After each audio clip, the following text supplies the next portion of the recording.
Yo les rageux, comme chaque année, beaucoup d'animés sortent, des bons comme des mauvais. Et aujourd'hui je vous ai fait un top pour vous montrer les animés qui sortiront cet été. Et comme je suis un enculé qui juge avant même que les animés soient sortis, mon top sera composé de deux parties, les bons et les mauvais. Bref, si vous partez en couille, suivez-moi, c'est sur mon chemin.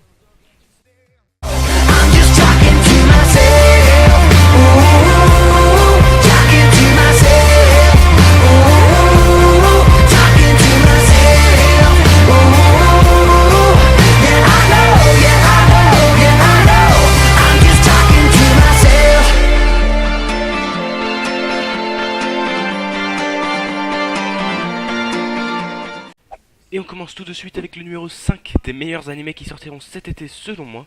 Je précise bien que c'est selon mes goûts, donc vous ne serez peut-être pas d'accord avec moi durant ce top, ce qui est totalement normal. On commence donc avec un animé de sport, Welcome to the Ballroom. Cet animé traite le monde de la danse compétitive. Alors il faut savoir que je ne suis vraiment pas fan de la danse en général, mais comme pour beaucoup d'animés de sport du style Haikyuu ou Hajime no Ippo, qui sont à la base des sports qui ne me font pas du tout envie, et qui pourtant m'ont tellement plu que j'ai vraiment envie de laisser une chance à la danse. En plus de ça, les graphismes ont l'air juste génial et le PV me donne vraiment envie de le voir.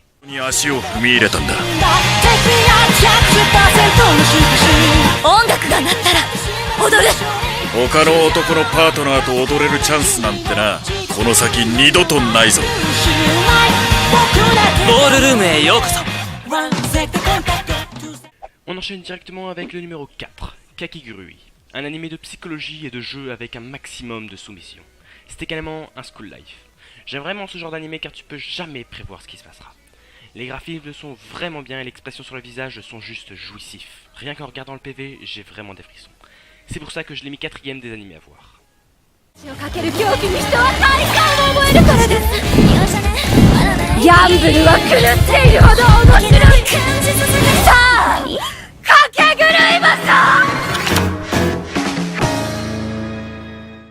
Le numéro 3, Katsugeki Touken Ranbu. Un véritable coup de cœur dû à ses graphismes de malade. C'est un mélange d'action et de fantasy comme beaucoup d'autres animés, mais il se démarque grâce à ses graphismes. C'est le studio Ufotable qui s'occupe de l'animation et ils ont également fait Tales of Zestiria The X qui, on va pas se le cacher, est une putain de bombe. Cet animé est à suivre de près.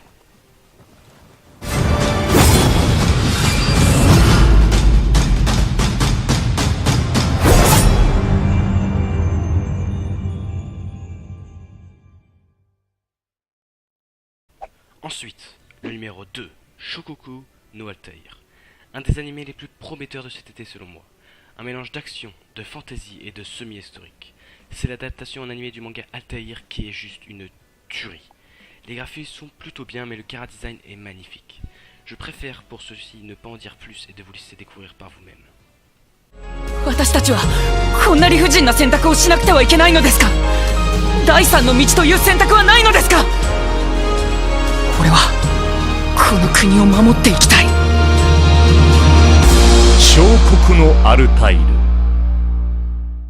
Et on passe directement au numéro 1, celui que j'attends avec le plus d'impatience. Fate Apocrypha. Encore un spin-off du célèbre Fate Stay Night. Je rappelle que ce n'est pas une suite mais bien un spin-off. Un mélange d'action, de fantastique et de surnaturel. Il a l'air juste magique malgré le fait que ce ne soit pas le studio Ufotable qui se charge de l'adaptation. Les graphismes, les musiques, le chara-design, tout semble parfait. Je vous laisse voir avec le PV.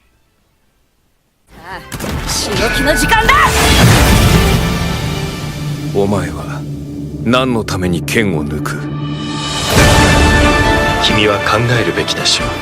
どうやって生きていくのか。それでは皆さん、戦闘準備を。これは人が願いを叶える物語だ。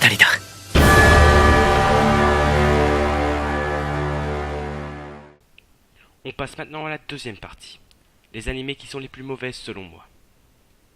On attaque cette deuxième partie avec Kapeki Denshi Ayamakun, un animé de sport. Pourquoi je le considère comme mauvais? Très simplement parce qu'à côté de Dive et de Welcome to the Ballroom qui sortent au même moment, eh bien cet animé semble plutôt fade.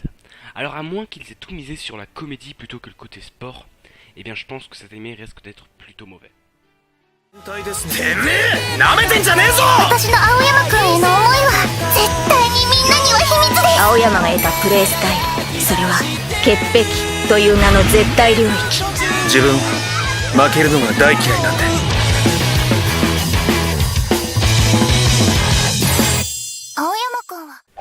troisième place, j'ai mis Centaur no Nayami, un animé de Monster Girl. Depuis Monster Musume, pas mal d'animés de Monster Girl arrivent, malheureusement aucun ne lui arrive à la cheville. Et Centaur no Nayami ne fait pas exception. Il a l'air plutôt banal et même si ça pourrait être drôle de temps en temps, je pense qu'il ne faut pas avoir énormément d'attentes venant de cet animé.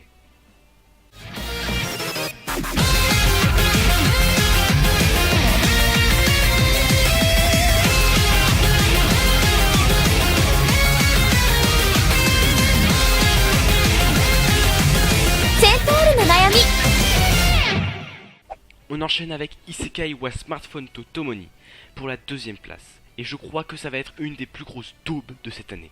C'est une tentative de mélange entre Konosuba et Re:Zero, mais ça a l'air d'être tellement cliché que ça en devient n'importe quoi. Franchement, même le PV ne m'a pas en donné envie de le voir. Remarque, avec un peu de chance, ça va être tellement drôle que ça va devenir l'animé le plus populaire de cette année. Hein. Non, je déconne. Honnêtement, ça va être de la merde. 個性豊かな美少女たちと共にのほほんと異世界を巡っていく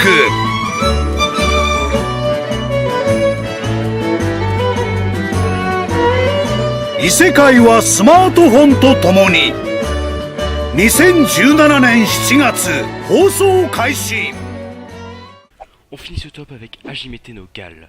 En soi, cet animé n'est pas réellement le pire, mais si je l'ai mis ici, c'est pour une seule raison. Il y a beaucoup, trop de boobs. Ça en devient limite n'importe quoi. Ça ne me dérange pas qu'il y ait un peu de fanservice, mais là, ça fait beaucoup quand même. Ayant lu le manga, je sais à quoi m'attendre. L'histoire en soi est plutôt bien, mais vraiment, cette adaptation a l'air mauvaise.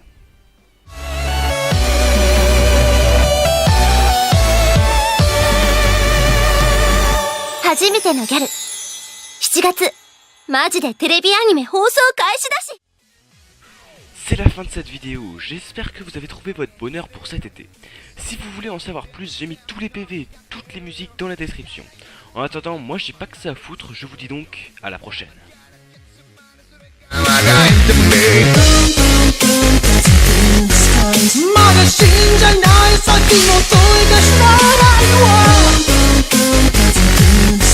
Did that she get to busted?